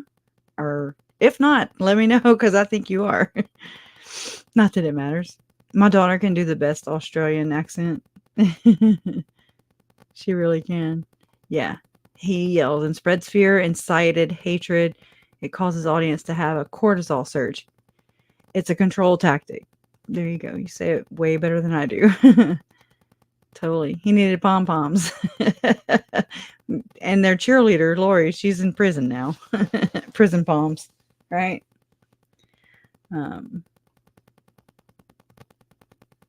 Yeah. As though he knows more. Yes. It's very cocky. Very cocky. And that's what you get. That's the manipulation that you see them doing to the cops, though, in my opinion. Melanie Gibb, I just don't know how to manipulate.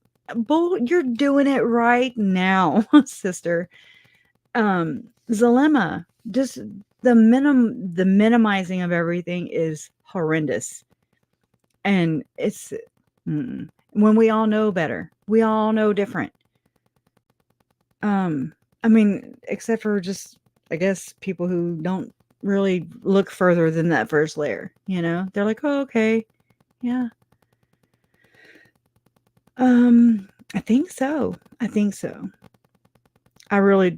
it is one of the treatment centers. I've heard about it being talked about before. You know, I've heard that Hector Sosa went and did what do you call it? Fireside at the ranch. So I think that's why it's important for us. Yeah. Crash. That was weird. You sound like Mad Max. I can hear you. I think. Is everything okay? Okay, I can hear your typing.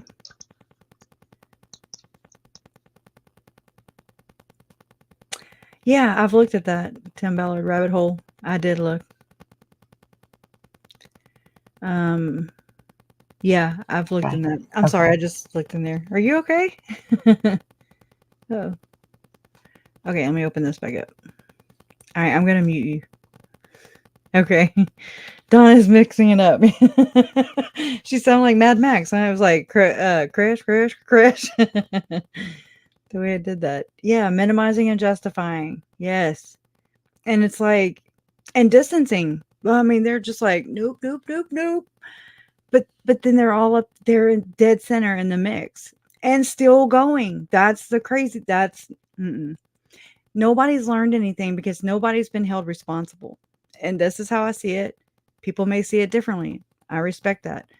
This is the way I see it. Whenever you're never called out for anything, you know what I mean? Like, it's nothing.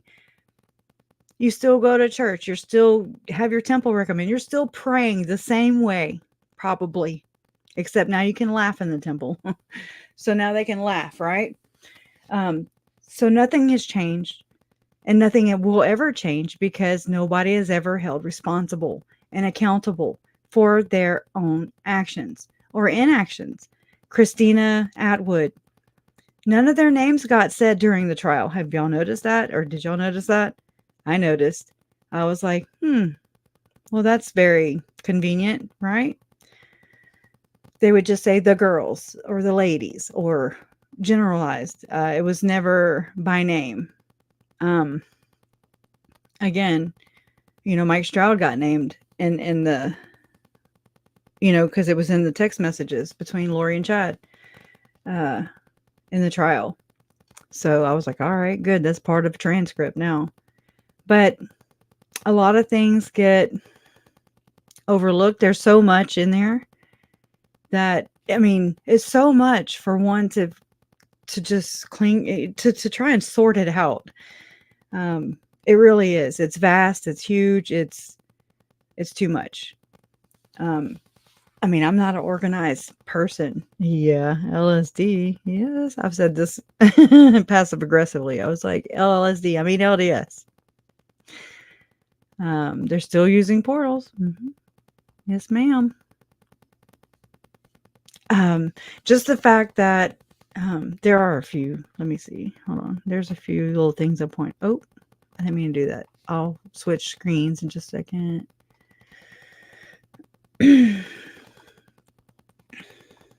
me see. Oh, okay. Long before Whoa. she. Okay. Let me go back. I keep hitting the wrong damn window. Okay. At 11:18, it's Chad's speech from Hidden True Crime where he mentioned Spencer, right? Who is actually Thom Harrison. So I won't play that, but the video clip of Kauai Police Department serving them with her book right under her leg. Also, in the evidence from my Uncle Charles's murder at the Arizona house, right? There was a book, Visions of Glory, on her nightstand, right there, right? On her nightstand. There's not much furniture in the house, but Queen Lori has furniture. She had a nightstand. She had a bed.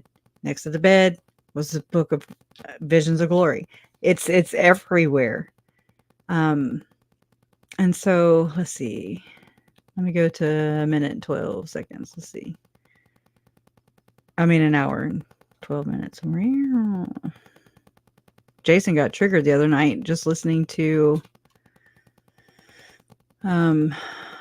Lori with her sentencing. And see, it sometimes I don't know. I'm like, oh, I feel bad because, it doesn't do that to me all the time, but I immerse myself in it and I don't know.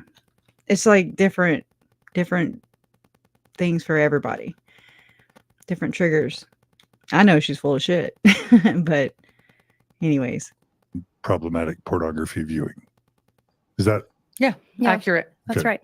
Do you want to play the video clip that shows Thom Harrison talking about some of his methods of And this is at Mormon therapy? This is at that conference. Yes. Yeah. Okay. The Eternal Core Conference. One of the Eternal Core conferences. Okay. All right. This is Thom Harrison now. Mm-hmm. Numerous times in my 41 His voice years of creeps me out. practice, I had a patient come through the door and I had a plan already of what I was going to do. And that voice said, stop. Don't do that. Do this. Okay.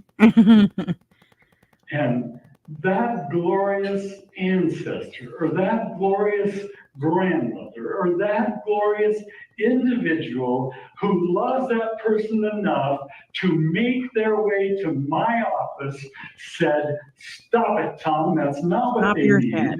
Do this instead." And when I did it, miracles happened. Yeah. And I saw that clip on Reddit, and Okay, now let me go to the next one. And I agree with Zinzer here. Yes, big time. It's way too many people around these people. And it's really disturbing just knowing that much. I mean, like, how many people know a billionaire? Not many people can say that.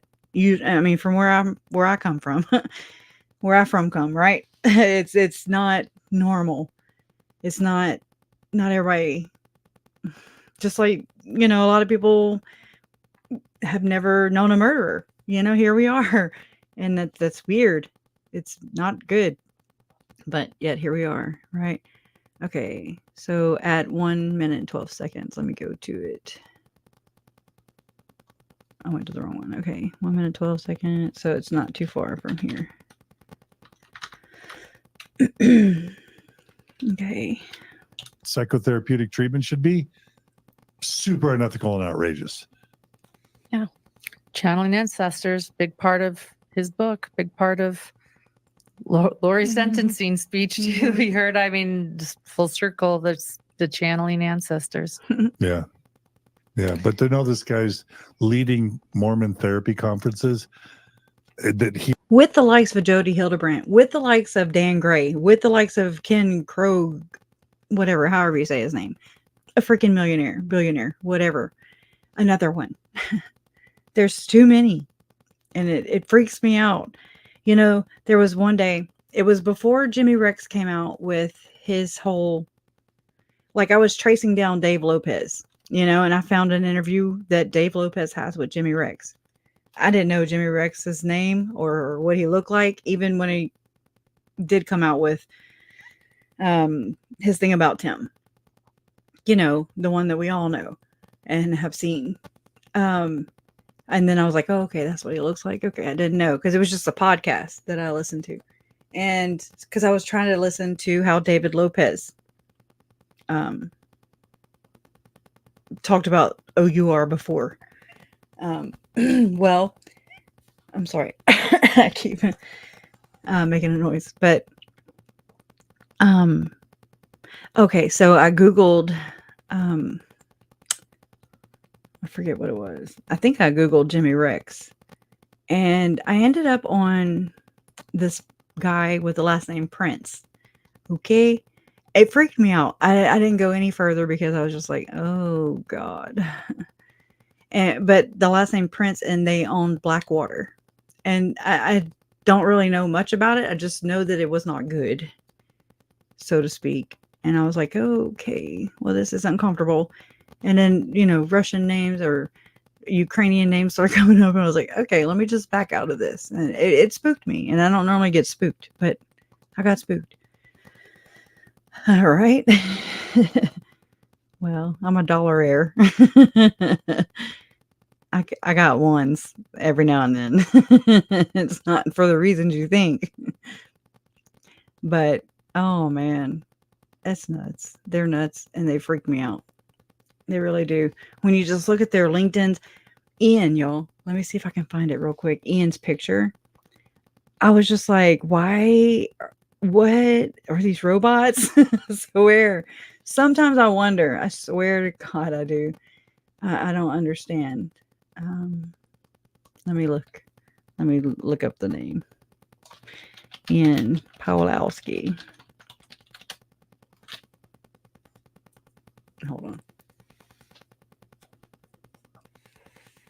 I'm sorry. Thank y'all for letting me smoke.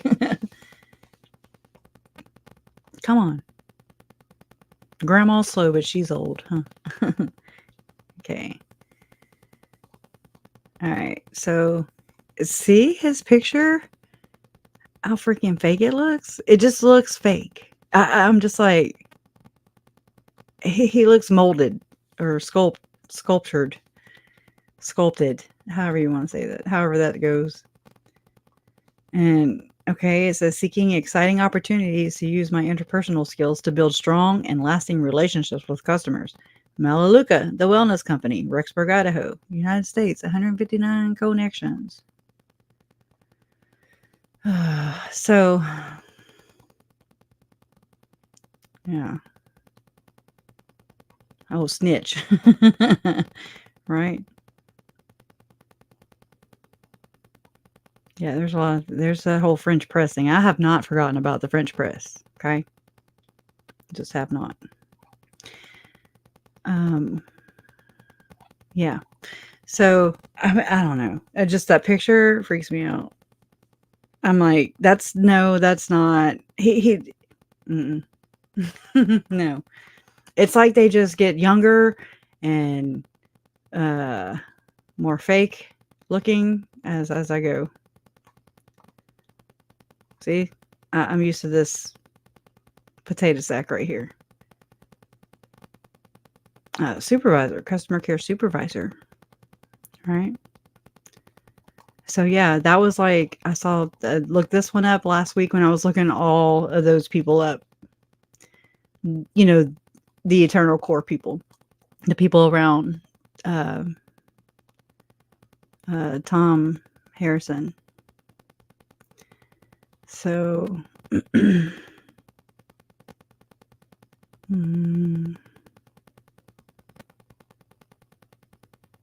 later I'm gonna release the one about Hamlin. I mean, it's just me reading something. It's nothing big, but I don't know. I just like a lot of, like with the Hamlin one that I'm gonna release in a little while. Dude is like a vampire, creepy starting 3 guesses a cult. Oh wow. Yes. Right. Okay, and Lori loved wait. The Eclipse? Oh, I'm thinking of that movie. I'm sorry.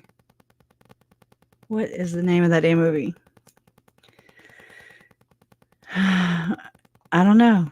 Melanie Gibb liked to stay outside the box, which is another thing it's another saying or expression for that I see with Val Brinkerhoff, another millionaire. Okay. Val Brinkerhoff, who is an artist, and I've gotten a lot of like to go no more out or whatever. That's to stay outside of the box. That's polygamy. Okay. Spiritual wifery. Twilight. Thank you, Nina. Twilight. Yeah. And I used to watch those. I remember bringing my daughter to the movies, but there's so many things that I'm just like, oh, wow. Oh, wow. That's interesting. White Raven. Definitely. I see that. I see that. Actually, here, y'all want to go real conspiracy theorist right now? We're going to step in. And I mean, again, whatever. But just the big picture that I see is like a picture of the dudes in Salt Lake City, you know, the hierarchy.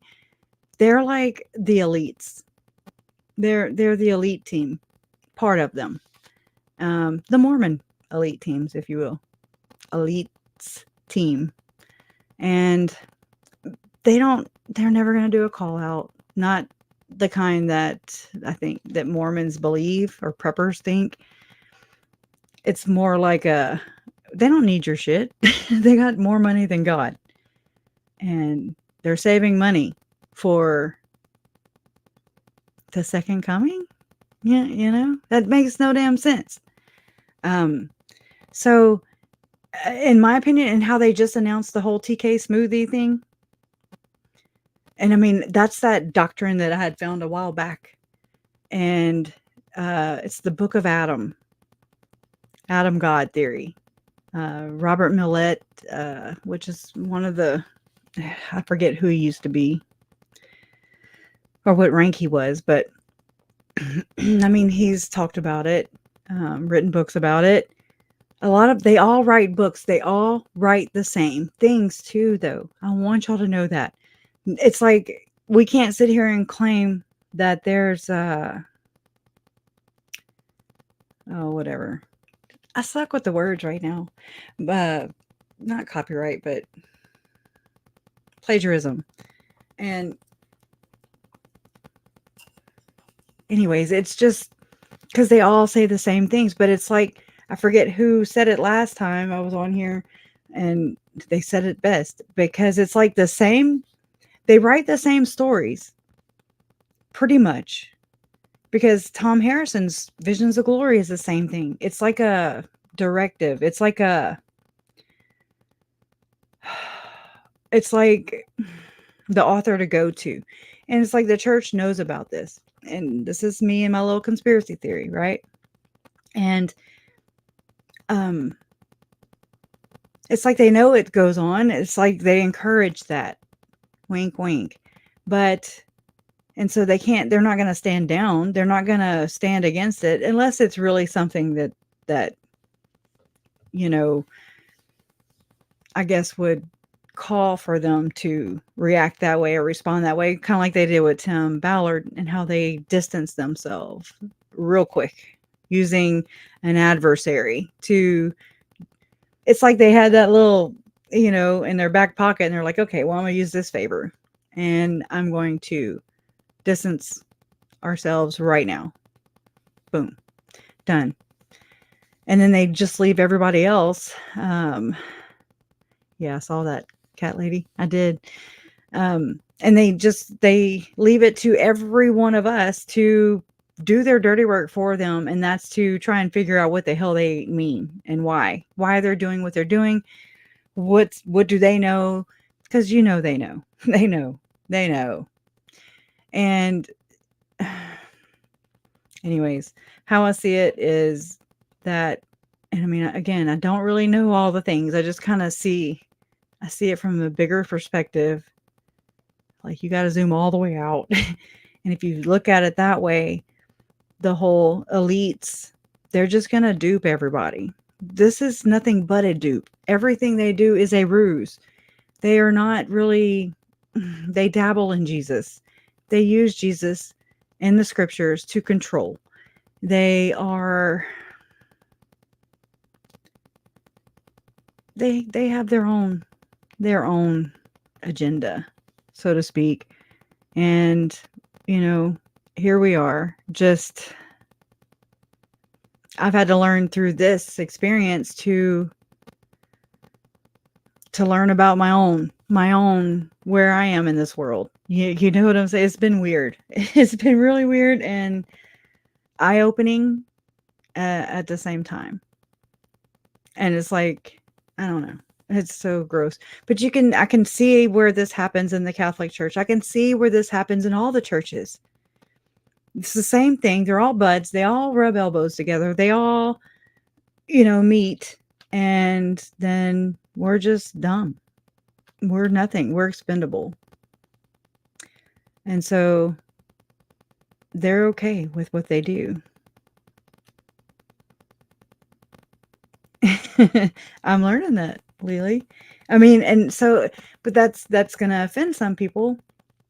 And I mean, I get it. I'm just looking at it through this conspiracy lens for a second. Jason brought it to my attention a long time ago. He was like, that man, the man wrote the Bible. And I was like, oh yeah, I just never had to think about these things. But it makes sense. And so I've even gotten to the point, I know this is just me just trying to figure things out. So you can't really get mad at me. And if you do, hey. But I now wonder if they just made Jesus up, period. I'm just like, because they mock him. They do all kinds of things, right? And so if the scriptures are man-made and they're all twisted, but they all live by them. It's all fuckery. It's all fuckery. And that's how I see it. And it's gross. They're gross. Yeah. Left-handed path, right? It's not. Because it will be. Some people really cling to the scriptures. And again, that's something I never clung to. I don't know scriptures to save my ass. I don't. And I'm just being honest. Again, I've never clung to the church. No, I wasn't raised that way. I don't know. I just kind of am figuring this out on as I go. I don't have the answers, but it just seems to make a lot of sense. It just, when it's like when you try to do all the mental gymnastics to try and make something make sense, or, well, how could they seal themselves and not be in the temple? When you have to go through all the apologist things that they don't, it's not like they come right out and clarify them. So you're left to your own devices, right? And to your own information that you find. And then not everybody's on board with that information. And then it's just nuts. So, oh, wow. But, right? And if someone talks about revelations, I run. Don't walk, run. That's what Jess said, and she was like, don't walk, run. Right? It's true. So am I off on that? So it seems, I think I'm not off on that. Yeah, this is the actual awakening. I agree. And my real dad, he's always just been a big philosopher type dude. Like I don't know. We just can sit outside and stare at the stars, and I'm just like, well, I wonder. And he's like, I wonder. We're kind of the same in that sense. And I just always knew that my dad was a real deep dude. I just didn't know.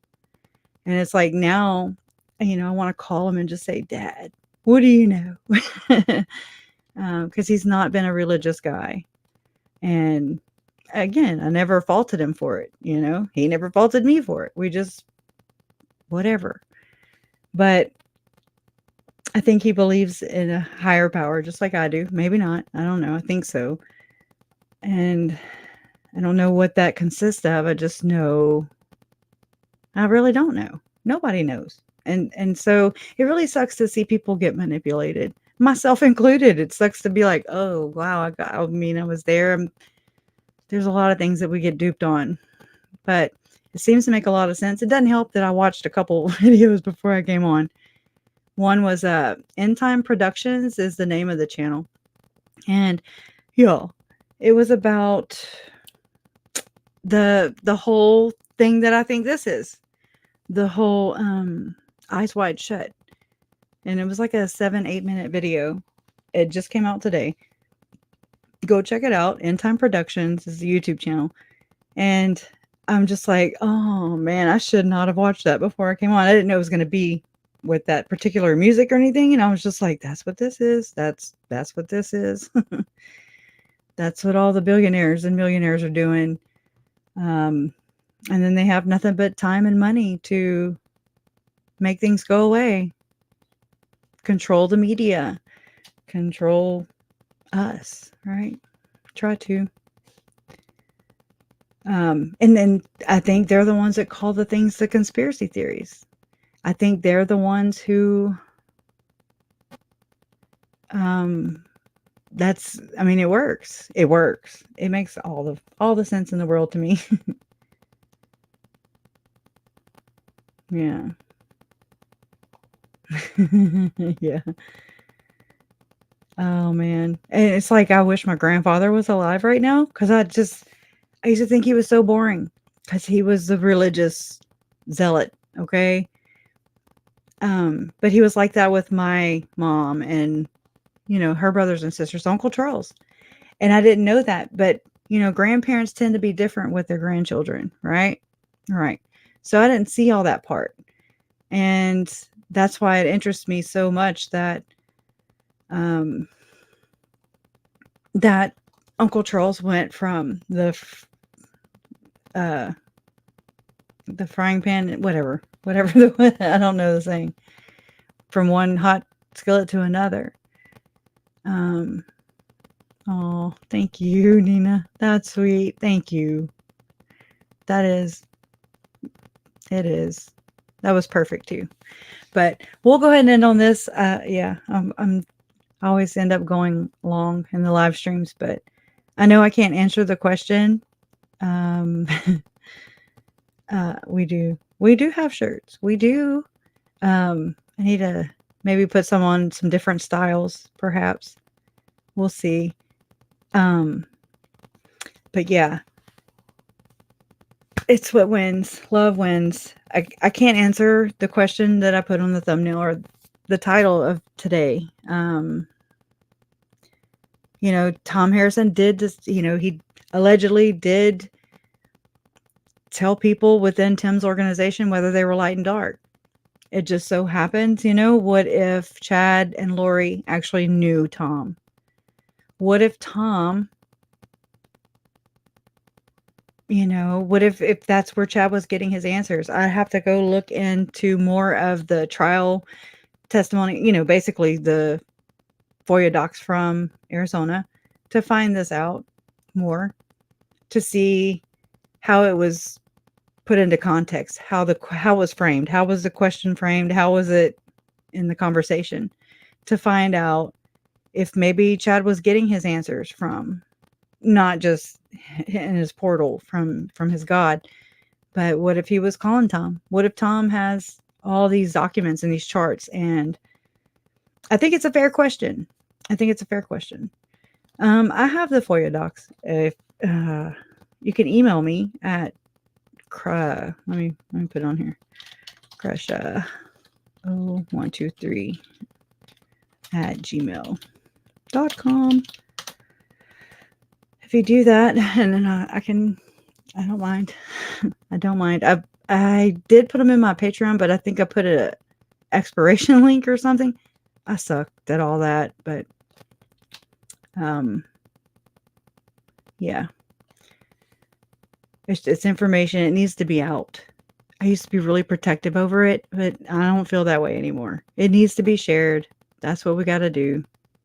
You know, that's how we move along a lot faster. But yeah, in the FOIA docs, I want to get the context, how it was framed, the question, you know, where Chad was getting his answers. Was he getting them from Thom? Then we got to go and look into all the Tim Ballard docs. And do y'all think there's going to be a criminal investigation? Because I do. I keep seeing so many places where it should be criminal. It was a criminal investigation, but now nobody's really talking about that. And how many of you guys think that M. Russell Ballard is up to his eyeballs in this, along with their friend Gordon Bowen, whatever the hell his name is? Straight up. I do. I do. The dude is called they call him the Punisher. Okay. And you learn that from looking at the docs, or you go follow, GoEl, GO space EL Substack. That's where I look at all the docs, in the Hamblin case. Crazy ass shit. I have a David Hamblin video on here where I shared GoEl's, some of his live stream is very, very, very, it's adult and it's horrible. Warning. So it's all there. Okay, good. Sean Reyes is one of them. I'm just like, birds of a feather flock together. Yes, he is. Okay, I'll hide that though. I think so. Good. Okay, awesome. Eyeballs. All right, you got 5 on it. Oh yeah, I think so too. Well, good. I'm glad I'm not alone. And I always think that I am. I'm always thinking like I'm trying to convince people, like, see my side, but really y'all see it just the same, if not more. And it's just me being cautious, but better safe than sorry, they say, right? But let me pull up a little video to go out on, right? Yeah, I should have had this. I didn't know. So here we are.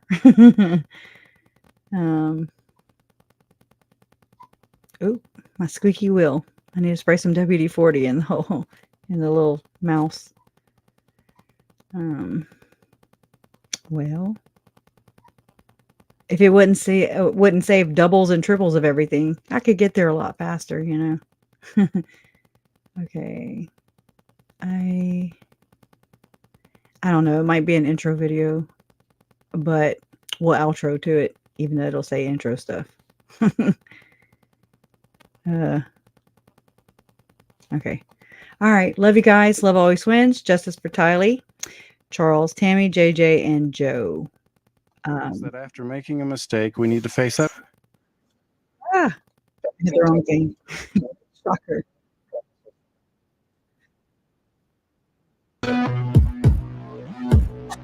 Call me a god. Call me a god. Call me a god. Let's go. I'm about to go off like a weapon. Fuel to the top, got a filled up engine. In my thoughts, obsession. I will not stop, no, I'm never second guessing. I got a God complex. Haters love to hate, but I never feel pressed. Got a lot on my plate, but I never get stressed. I'll take all the pressure like I'm acing this test. Tear it up like I'm Jason. I see the world like it's ready for the taking. I see this place like a game I'm playing. Straight to the bank to collect my payments. No negotiations, it's my way. I was born impatient. And like a damn Freemason, I'll run this nation. You call me a god. You call me a god. You call me a god. You call me a god. I don't know how to stop. I just go till I drop. Whether it's working or shots, give it all that I got. You can watch me work in my element. Anyone in the way is irrelevant. You wanna cross me, cool, not intelligent. Cause I don't forget shit like an elephant. Go ahead and tempt me, put it on the line and you'll come up empty. If I got time, I'm deadly. Never caught off guard, no, I'm always ready. I got a hand real steady. Look me in the eye and you'll see no hezzy. About to get real messy. I'll put you in a grave 6 feet like Kenny. Call me a god. Call me a god. Call me a god. I'm called of God. Called of God. And Tim Ballard told me he'd been called of God. Some wild-eyed prophet, like. Love